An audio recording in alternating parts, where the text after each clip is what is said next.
Exatamente, Bruno. Tudo bem? Mais uma vez um abraço aí para você, Prates, Marra, todo mundo que está sempre com a gente nesse Sport Center.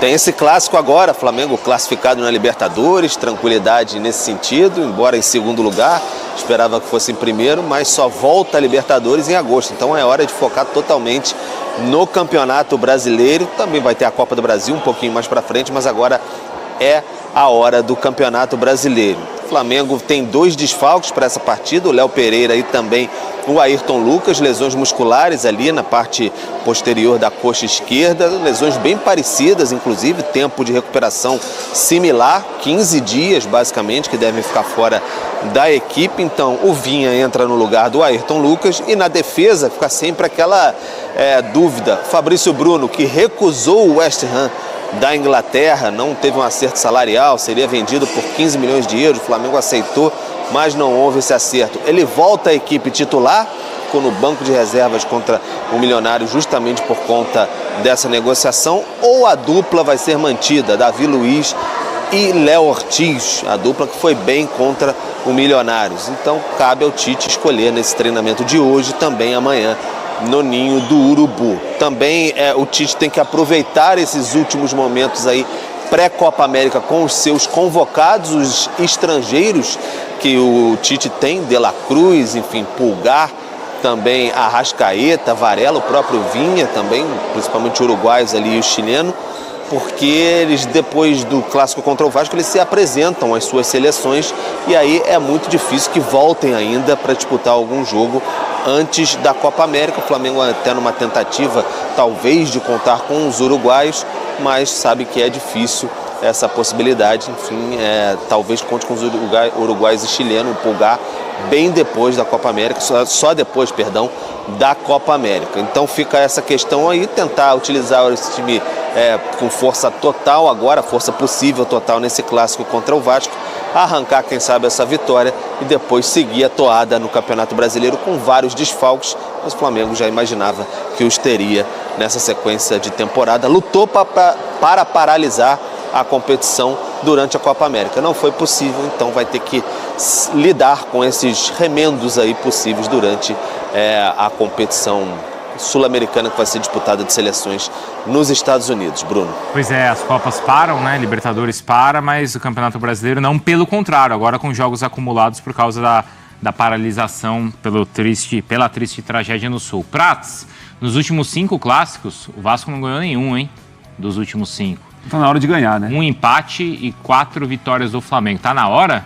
Assim, Bruno, o favoritismo do Flamengo se deve muito pela condição que o Flamengo tem de jogar, pelo grupo que o Flamengo tem, coisas que a gente fala aqui diariamente. O Pedro falava sobre uma indefinição na defesa do Flamengo com essa permanência do Fabrício Bruno.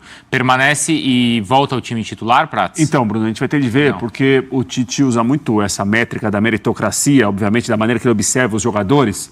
O Fabrício Bruno não saiu por deficiência técnica. Saiu porque tinha uma negociação avançada que poderia ser concluída, como foi, só que foi concluída para o Fabrício Bruno ficar no Flamengo. Sim.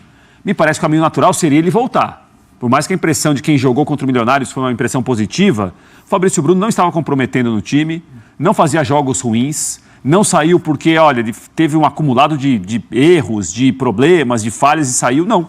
Ele saiu porque me parece que estava muito voltado para essa situação fora de campo. Como resolveu ele vai ficar, a tendência natural é ele voltar. Se o Tite seguir geralmente o que ele trabalha com um grupo de jogadores, acho que volta o Fabrício Bruno. E ele é o melhor zagueiro, né? Está no momento muito bom. O momento é o melhor, né, Marra? Não tem porque não. Não seria uma quebra uma furada de fila ou uma quebra de hierarquia ali no elenco? Não. Porque o Tite costuma, de fato, respeitar muito isso, Não, né? sim, mas até mesmo o Léo Ortiz foi esperando uma fila o tempão até começar a jogar. Mas o Fabrício Bruno, para mim, ele é o zagueiro de melhor recuperação do elenco. É um zagueiro que é muito rápido, ele toma um drible, ele tem rapidez para no 1 contra 1 retomar a bola. Ele é um zagueiro bom nesse sentido. Eu de novo, vou falar assim, para mim ainda é fase de negociação. E acho que ele foi muito bem negando. Não tem que ir só porque vou disputar a Premier League. Tem que ir para ganhar um salário justo, um salário bom. Mas é muito dinheiro, Bruno. É bom para o Flamengo também. É o mesmo valor que o Flamengo gastou para contratar. É muito dinheiro que entraria para o Flamengo, mas o jogador avalia, claro, a questão salarial para ele. Ele está certo. E é uma questão, acho que me parece, ele pessoal também, né? Não, e ele é titular do Flamengo, foi convocado para a seleção brasileira. Ele não tem que ficar, na primeira proposta eu vou. Não, ele tem que se valorizar. E acho que ele está certo. Claro, faz parte aí da negociação. Eu já detalhei com o Denilson aqui na primeira parte do Jogo Aberto, mas olha só, quem diria, os brasileiros, um olhando para o outro, será que é o Atlético, será que é o Palmeiras, será que o São Paulo vai chegar, Fluminense atual campeão? E quem ficou com a primeira colocação geral da fase de grupos? River Plate de Miguelito Borja, que está renascendo com a camisa do River. Com o Michelis. Agora, desse desenho aqui, eu queria que cada um de vocês destacasse algo que foi mais interessante, que chamou a atenção nessa primeira fase da Libertadores. Começa com você, Capela. Renata, decepção. Flamengo, não existe Flamengo com o orçamento que tem, esse é o segundo colocado do seu grupo. Agora, fato positivo, o Bolívar, viu? O Bolívar que na temporada passada surpreendeu o meu Atlético Paranaense, que assim, há uma máxima no futebol. Na altitude os caras jogam demais. Depois foi eliminado pelo meu Inter. Exato, quando vem pro nível do mar não jogam absolutamente nada. O time do Bolívar do ano passado para eles deu uma boa melhorada, o time muito bem organizado. E olha, a nível do mar eles estão fazendo um jogo muito correto. E lá em cima, então, olho nesse Bolívar aí, Ganharam de 4 do Palestino no Chile, Exato. Tem Grupo Siri. Comandando as olho coisas. nesse Bolívar aí, tô preocupado com eles. E vocês, Garbi? Não, o Corinthians não tá. São dois times. Eu confundi, desculpa, eu confundi. Ele tá saidinho, tô gostando desse Juventus. O Corinthians não tá. Perdão, Ronaldo, sem querer. Não, desculpa, não, mas o Corinthians Libertadores, eu ia destacar, só que não achei ali na tabela. Não, pra mim, além dos times brasileiros, é LDU e Del Valle, né? São duas equipes assim, todo mundo também tinha uma expectativa muito grande e fizeram uma fase de grupos pífia, porque foram campeões da Sul-Americana nas últimas temporadas e não jogaram nada nessa Libertadores até aqui. Dedê. River Plate, pra mim. Porque ultimamente, nas últimas Libertadores, os times, tanto Boca quanto o River, tinham perdido força dentro da Libertadores e parece que esse River Plate voltou a ser o River de algum tempo atrás. Num grupo que tinha Nacional do Uruguai, Libertad, não era tão simples assim. Chiquito.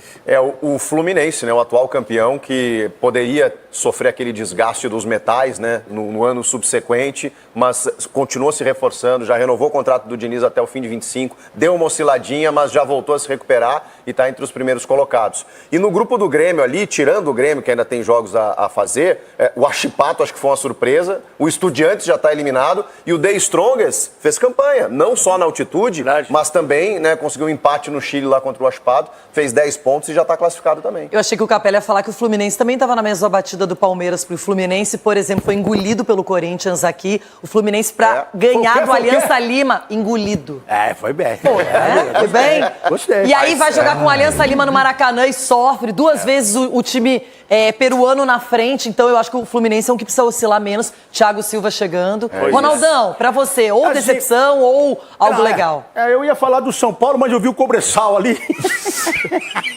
Olha o que... Vai estar no mesmo naipe. Na próxima fase já não está mais. Cobressal e São Paulo já não vai estar mais na próxima fase. Então isso me chamou muita atenção. Mas Subeldia não perdeu nenhuma ainda. Seu time... Subeldia não perdeu nenhuma ainda. Você acredita que no mata-mata se perder uma pode estar fora? Você acredita ou não? Eu não queria nem te falar isso. Mas eu vou te falar. Vocês vão deixar assim? Agora sim, mas a verdade, a verdade. Aí...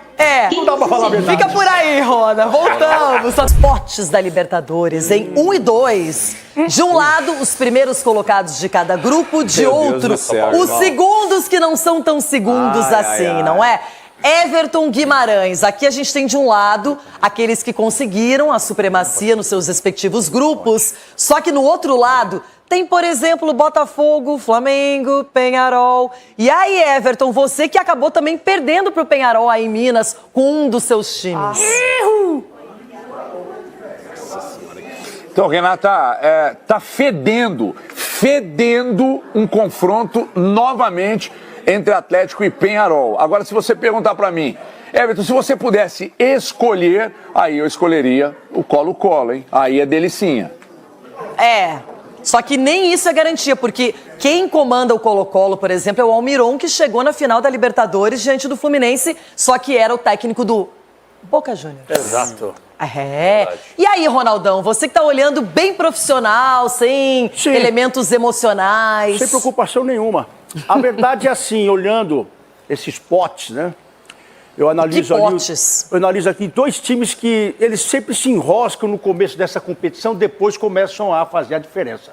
Tem time aí que não perdeu ainda, mas se perder uma, pode ficar de fora. Ainda mais agora nessa próxima fase. Então, olhando assim, o Tajeres, São Lourenço...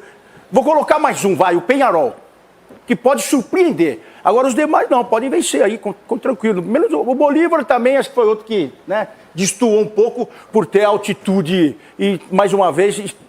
acaba entrando no pote 1, mas os demais ali que podem fazer um negócio diferenciado, vamos dizer assim, inesperado, vamos dizer assim, nessa competição, é o Tajeres, para mim, né? São Lourenço e Peñarol, que não foram tão bem nessa fase. Agora, Chiquito, chama atenção o Botafogo crescendo de produção e o Flamengo nesse pote 2. Ninguém gostaria de pegar essas equipes brasileiras, por exemplo. Eu tava pensando nisso, tem que fugir do Flamengo. Mas, acho que o Galo... tá com cara de Galo e Flamengo já nas oitavas. Não queria, tá? Não queria, mas acho que o Galo já pega o Flamengo. Passa um só. E aí, confronto brasileiro, você sabe o que pode acontecer, né? Galo e Flamengo? Galo e Flamengo. Eu acho que tá com cara Você de Galo e Flamengo. Você está impetuoso. Galo e Flamengo já. É uma pena, porque um dos dois acaba caindo, mas tem que fugir do Flamengo, né? E o Botafogo é brasileiro, tá crescendo e tudo mais, mas o Flamengo é o bicho-papão desse pote 2, hein? Sgarbi, o São Paulo tem que fugir de quem? Tem uma frase que eu acabei de inventar que é a seguinte. Daquelas pro caminhão? Para-choque do acabei caminhão? de inventar aqui. Quem quer ser campeão não pode escolher adversário. Essa, Denilson. É que ele é juvena, ele é menos familiarizado com essa frase. Tá ouvindo a coletiva do Abel, né? Tá ouvindo a coletiva do Abel. Diante disso, São Paulo e Flamengo na próxima fase. Bate na madeira, na brincadeira da parte. Pra mim tem que evitar completamente o Flamengo, que pra mim é um dos favoritos mesmo, estando no pote 2. Né? Evita mas o não Flamengo. Pode escolher, não pode escolher brincadeira da parte. Pô. Mas evita o Flamengo e o Tajeres, cara. O Tajeres é um time que não tem tanta expressão. Com cara também. Mas é um São time... Paulo e Tajeres é um time muito organizado. E ele tá com o São Paulo preso na garganta. Tá, e jogando lá na Argentina é um time que dá trabalho e eu evitaria o Tajeres também. Capelares, eu só vi o seu olharzinho assim, analítico. O que Vou você falar tava pra você pensando? uma parada. Tem um pulo do gato aí que pouca gente... Tem o quê? O Negrão tá de marcação Negrão, com você. pô, me ajuda, Negrão. Você não parceiro. é chato, quase. Não, imagina. Tem um pulo do gato nessa história aí. Qual é o pulo do gato? O pulo do gato é o seguinte, atenção. Os clubes vão poder se reforçar na próxima janela de transferência. Então, muitos clubes que ainda estão, por exemplo, buscando contratações, esses clubes devem se reforçar. Vou dar um exemplo aqui. O River Plate, daquele de Marcelo Gadiardo, que jogou muito em 2015, 2017, não fez lá grandes campanhas muitas vezes em algumas edições de Libertadores na primeira parte da temporada. Veio a janela, os caras contrataram pra caramba, tiveram dificuldade de classificação e chegaram na decisão e venceram as competições. Então eu fico só imaginando, o clube que conseguir investir de forma correta vai mudar e descaracterizar muito para melhor. Vai descaracterizar um time que ainda está em montagem. Então eu acho que se eu tivesse que pincelar aqui, por mais que o Flamengo não esteja naquele nível de atuação que a gente espera, irmão, Flamengo e o Palmeiras são as duas forças do continente e tem camisa, diferentemente de algumas outras equipes. E tem um detalhe, Chico, eu vou pela contramão da história. E os times que perdem jogadores, como o Palmeiras está perdendo o Endrick, já é notório, já era sabido, tá chegando o Felipe Anderson, Dudu tá voltando. Mas como é que a gente encara esse outro lado? Que alguns clubes, o Flamengo poderia ter perdido o Fabrício Bruno. Então, mas se tivesse perdido, imagino eu que teria ido ao Copa América, né? O Léo Pereira, enfim, o Fabrício Bruno. Mas assim, Renata, esses clubes que podem perder, pelo menos esses dois aí, Palmeiras, Flamengo, Galo, eles têm capacidade de conseguir ir ao mercado na janela e repor. Mas tem que cuidar também, porque a janela, ela pode servir para o bem ou para o mal, né? Exato. São daqui 2 meses as oitavas, né? Então, você tem que manter uma boa sequência, você tem que estar com uma boa estrutura de time, não pode perder ninguém, tem lesionados. E muda, hein? E vai ser legal também porque talvez com as equipes brasileiras o campeonato nacional possa fazer uma pressão. Até porque a gente vai ver o desempenho por aqui e esse desempenho pode ser transferido também para a Libertadores ou Sul-Americana. Pois é, pessoal, tá aí mais um vídeo aqui no nosso canal. E vocês, o que é que vocês acham a respeito desse jogo, né? Desse clássico? O que é que vocês, qual o seu palpite para esse jogo? O que é que vocês têm a dizer aí sobre esse clássico, né? Vocês acham que o Flamengo vai como favoritaço? Vocês acham que o